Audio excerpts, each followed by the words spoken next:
இன்றைய இறைவார்த்தை சீராக்கின் ஞான நூலில் இருந்து வாசகம். ஞானம் தன் மக்களை மேன்மைப்படுத்தும், தன்னை தேடுவோருக்கு துணை நிற்கும். ஞானத்திற்கு அன்பர் வாழ்விற்கும் அன்பர். அதனை வைகரையிலேயே தேடுவோர் மகிழ்ச்சியால் நிரம்புவர். அதனை பற்றிக் கொள்வோர் மாட்சியை உரிமையாக்கிக் கொள்வர். அது செல்லும் இடமெல்லாம் ஆண்டவர் ஆசி வழங்குவார். அதற்கு பணி செய்வோர் தூய இறைவனுக்கே ஊழியம் புரிகின்றனர். ஞானத்துக்கு அன்பர் ஆண்டவருக்கும் அன்பர்.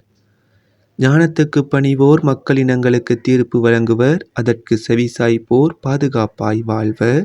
ஞானத்தை நம்புவோர் அதனை உரிமையாக்கிக் கொள்வர். அவர்களுடைய வழிமரபினரும் அதனை உடைமையாக்கிக் கொள்வர். முதலில் அவர்களை அது கோணல் வழியில் அழைத்து செல்லும். அவர்களுக்கு அச்ச நடுக்கத்தை வருவிக்கும். தனக்கு அவர்கள் மீது நம்பிக்கை ஏற்படும் வரை அவர்களை அது கண்டிக்கும், வதைக்கும். தன் நெறிமுறைகளால் அவர்களை சோதிக்கும். அது மீண்டும் அவர்களிடமே வந்து அவர்களை மகிழ்விக்கும். அவர்களுக்கு தன் இரகசியங்களை வெளிப்படுத்தும். அதை விட்டு அவர்கள் விலகி சென்றால் அவர்களை அது கைவிட்டு விடும்.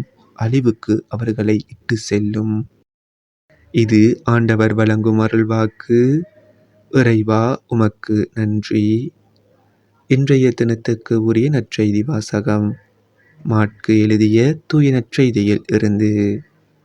அக்காலத்தில் யோவான் இயேசுவிடம், போதகரே, ஒருவர் உமது பெயரால் பேய்கள் ஓட்டுவதைக் கண்டு நாங்கள் அவரை தடுக்க பார்த்தோம், ஏனெனில் அவர் நம்மை சாராதவர் என்றார்.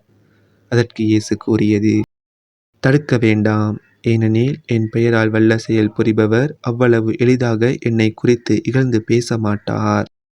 ஏனெனில் நமக்கு எதிராக இராதவர் நம் சார்பாக இருக்கிறார்.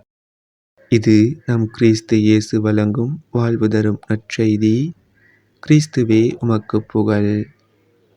இன்றைய தினத்துக்கு உரிய சிந்தனை துளிகள். நன்மை செய்யும் மனது. யார் நல்ல மனிதன்? பரந்த உள்ளமும் தாராள மனதும் கொண்டவன். பிறர் செய்கிற நல்ல செயல்களை பார்த்து அவர்களை பாராட்டி ஏற்றுக்கொள்கிறவன் தான் நல்ல மனிதன். ஒருவன் இயேசுவின் பெயரால் தீய ஆவியை ஓட்டினான். அதனை பார்த்த இயேசுவின் சீடர்கள் அவன் தீய ஆவியை ஓட்டக்கூடாது என்று தடுத்தனர். ஏனென்றால் அவன் இயேசுவின் சீடனாக இல்லை. ஆனால் இயேசு அவன் செய்கின்ற செயலை தடுக்க வேண்டாம் என்று சீடர்களிடம் கூறினார்.